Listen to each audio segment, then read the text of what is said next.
we're going to take a look at galvanic cells, and we're going to try to understand how they work and what are the different components and what do they do. So this is an equation we've looked at before. This is zinc and copper, and this is an electrochemical equation, and we know that because the zinc is changing its oxidation state from, in this case, 0 as the solid to +2 over here. So zinc is going to be being oxidized in this reaction. Copper is going from copper 2+ to copper solid.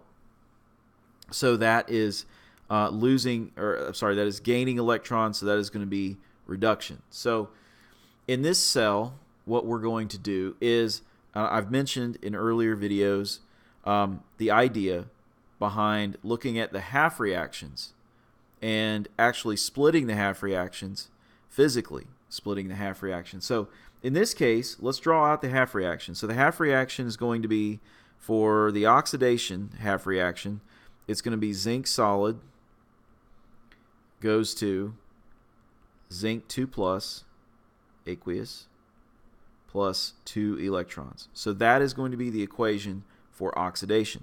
For reduction, the half reaction is going to be copper 2+ aqueous plus 2 electrons, because copper is going to be gaining the electrons, and the product is going to be copper solid. So this is going to be the reduction half reaction. So with those two half reactions in mind, what we want to think about is, if we want to make a electrochemical cell or a battery, as they're often called. There's different types of batteries, but this is a type of battery. So if we want to make one of those, what we can do is actually physically separate the oxidation and reduction half reactions. And then, once we have them separated, we can provide a medium for the electrons to go back and forth. That medium would be called a wire. So we would just put a wire in between the two oxidation and reduction half reactions, and then we could control what happens to those electrons as they pass from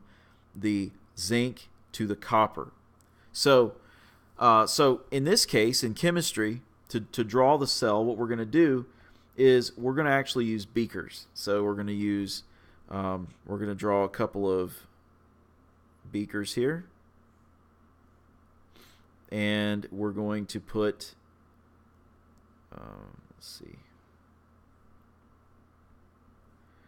into each of those beakers, we're going to have to put some zinc in one and the copper in the other. Now, the way this generally works is we draw the anode on the left, the cathode on the right. So we need to figure out which one of these is the anode, which one of these is the cathode. So the anode is going to be the site of oxidation. So that's going to be the zinc.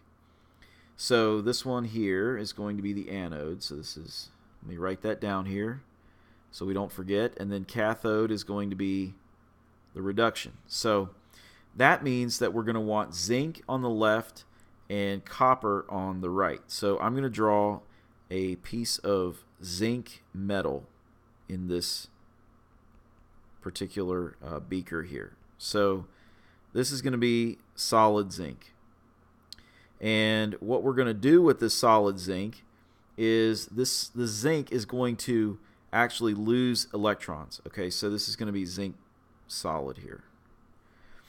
Now, what's going to happen is the zinc solid is going to lose electrons, and it's going to go into the solution. So when the electrons are lost, what's going to be left is zinc 2+. So that means that the solid zinc is going to go into the solution. So we're going to have to draw a solution in here, and we're going to make that zinc 2+, and we'll say it's zinc sulfate. We could use other things as well, but sulfate works fine. So zinc sulfate in the solution, and then we have what's going to happen at the site of oxidation, or the anode, is that the solid zinc is going to lose electrons, and when it does, zinc 2+ is going to be formed. That is going to exist not as a solid, but as an aqueous part of the solution. So that's going to happen in the anode. Now, in the cathode, we're going to want to have another electrode, which is just a piece of metal, and we're going to call that one, this is going to be the cathode. So we're going to draw another piece of metal here, and I'm going to make this one be copper. So this is going to be your copper electrode. This is going to be solid copper. And then in the solution that accompanies this, we're going to have to put copper ions, and so we're going to put copper sulfate here. So we've got zinc sulfate on the left beaker, and we've got copper sulfate in the right-hand beaker. So what's going to happen in this case is as the solution gains the electrons that the zinc is going to lose, then the copper that is aqueous, so it's going to be copper 2+, is actually going to form copper solid. So the copper solid is going to be actually gaining mass from the solution. And the zinc electrode is actually going to be losing mass as those atoms lose electrons and then become part of the solution. So now we've got to connect these with a wire. And so we're going to use a connection here, and we're just going to draw it like this and connect them like that. But the circuit's not complete yet. And the reason the circuit isn't complete is because as we have a increase of cations at the site of the oxidation or the anode, so we've got an increase of cations over here, we need something that's going to be able to counteract that increase of positive charge.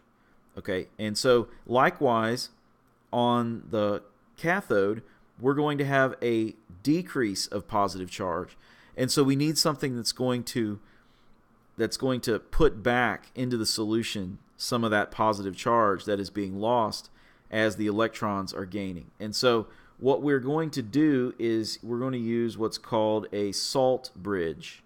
And so we mentioned salt bridge before, but that's basically just going to be, in this case here, we're just going to show it like this, and it's basically just going to be a,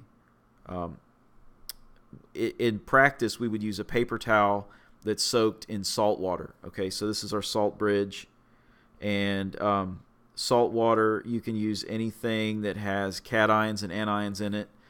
But basically what we're going to do is we're going to make sure that it has both cations and anions. So it can supply anions to the left and it can supply cations to the right. So in this case, if we were to use sodium chloride, for example, aqueous sodium chloride that was, soaked, this is like a paper towel that's been soaked in that, what we would do is we would have sodium ions going to the right-hand side to take the place of the copper as the copper is reduced. We would have chloride ions going to into the zinc solution in order to offset the incoming zinc 2+ that's being formed as the solid zinc is losing electrons. Now, what can we do with this battery, with this cell? Well, as it's hooked up right now, the way we see it, basically what's going to happen is there's going to be a continuous flow of electrons from the anode through the wire to the cathode. And so during that process, there's nothing to stop it because we've got the wire hooked up directly. Now what we can do is we can erase a little spot here, and then we can actually put in some type of a thing that we want to use these electrons for. So for example, if we were, I could put in, we could put in a motor, an electric motor maybe. We could put in a cell phone, right? We could put in, not really, not in this case, but in theory, this is how it would work.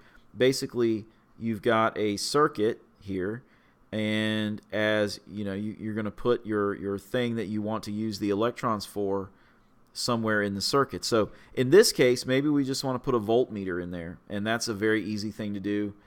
We could do that maybe. In this case, this voltmeter is going to read 1.10 volts, and that's because of the electrochemical potential of zinc and copper. So this is a basic construction of a galvanic cell, and that is how it works. And so basically what you're doing, again, just the important point here is to understand that we have physically separated the zinc and the zinc solution and the copper solution. And we are forcing the electrons, if they want to go from the zinc to the copper, they have to go through the wire. And so as a result, we can take advantage of that, and we can use those electrons to do things. So this is a galvanic cell and how it works.